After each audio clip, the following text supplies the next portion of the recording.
Hi hello வணக்கம். இது உங்கள் சிவி ஜோன். எல்லாரும் எப்படி இருக்கீங்க? இப்போ பார்த்தீங்கன்னா ஒரு சம்பவம். தர்ஷிகா திடீர்னு வந்து கேமரா முன்னாடி ஏதோ ஒரு ரகசியமாக ஒன்று சொல்கிறாங்க. என்ன ரகசியம் சொல்கிறாங்க நம்ம ஒத்து போய் பார்த்தா அவங்களுக்கு நாளைக்கு பிறந்த நாளா ஆல்ரெடி நேற்று நைட்டு கொண்டாடிங்களா? அப்போ அதுக்கு பேர் என்னது? அது ஒரு பிறந்த நாள், இது ஒரு பிறந்த நாள், என்னையா நடக்குது அப்படின்ற மாதிரி இருந்துச்சு.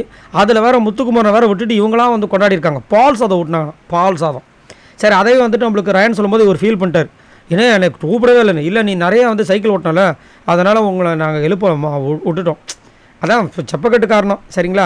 இங்கே வந்து என்ன சொல்கிறாங்கன்னா, எனக்கு நாளைக்கு பிறந்த நாள் கேமரா கிட்ட சொல்கிறாங்க. அதனால் எனக்கு கேக்கு வேணுமோ இல்லையோ, எனக்கு கேக்கு கொடுக்குறீங்களோ இல்லையோ, இங்கே இருக்கிற எல்லாருக்கும் கேக் கொடுங்க. அதுவும் பெரிய கேக் கொடுங்க. சாக்கோ ட்ரஃபல் கேக் கொடுத்தா கொஞ்சம் நல்லாயிருக்கும். அதுவும் ஒரு 10 கிலோ அனுப்புங்களா?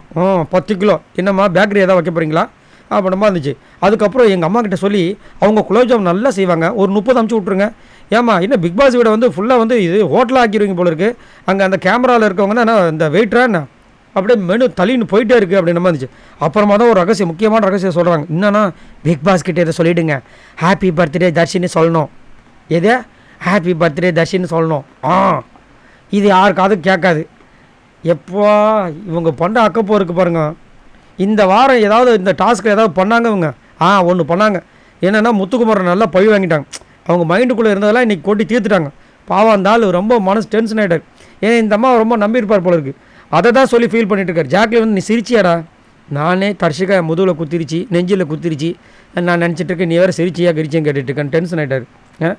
ஆனால் சூப்பராக ப்ளே பண்ணாங்க, செம்மையாக ப்ளே பண்ணாங்க. அதுவும் அந்த பஞ்சாயத்து வந்து எல்லோரும் பேசும்போது கம்முன்னு இருந்தாங்க. பிக் பாஸ் சொன்னவொன்னே பூச்சாங்க பாருங்கள் அந்த பாயிண்ட். அதுதான் எனக்கு இரிட்டேட் ஆகிடுச்சு.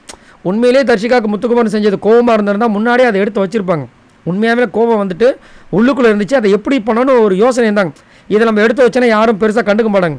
பிக் பாஸ் சொன்னோன்னா மாட்டிக்கிட்டான்டா, போட்டு தாக்கலாண்டான்னு சொல்லிட்டு வச்சு செஞ்சுட்டாங்க. சரி, நீங்கள் உங்களோட கமெண்ட்ஸை சொல்லுங்கள்.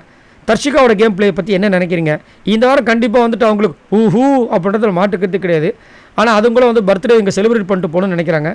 ஸோ உங்களோட கருத்தை சொல்லுங்கள். இந்த மாதிரி சுட வீடியோஸ் உங்களுக்கு வேணும்னா மறக்காமல் நம்மளோட சேனலை சப்ஸ்கிரைப் பண்ணிட்டு பாருங்கள். பாய் நண்பர்களே.